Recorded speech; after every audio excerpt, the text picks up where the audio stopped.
earthquake in Russia setting off tsunami concerns along the west coast from Hawaii to the Bay Area. Now leaders are sending a message. Stay calm. If you're in a low-lying area, please get to high ground. Stay calm. We are ready. We're tracking the tsunami advisory and what it could mean for us. Plus, one San Francisco neighborhood taking action to get ahead of dangerous sideshows. And nearly a dozen Caltrans workers off the job after a party on company property that allegedly involved alcohol and a stripper. From KPIX, this is the late news with Sarah Donchi on CBS News Bay Area. Hi, I'm Sarah Donchi. We're going to start tonight with something a lot of people are talking about. Right now, the Bay Area and the California coast are still under a tsunami advisory. Hawaii is under a warning, and this all stems from a magnitude 8.8 earthquake that struck off Russia's far eastern peninsula. This is some video from the moment that big earthquake hit. You can see people were getting ready to evacuate their building in that area. Emergency crews in Russia responded to some reports of damage. A kindergarten is among the buildings that were hit hard in the earthquake.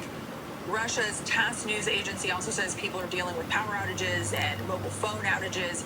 A local Russian official says people on a nearby island had to be evacuated too. Now, that massive earthquake hit just before 4:30 p.m. our time, just off Russia's Pacific coast. According to the USGS, 8.8 is tied for the 6th strongest earthquake ever recorded.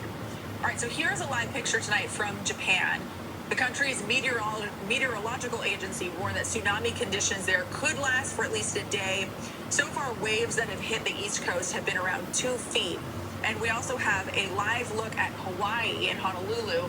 They've been bracing for some impacts, and they're under tsunami warning, as we mentioned. The Honolulu mayor asked people to move to higher ground well ahead of the incoming wave.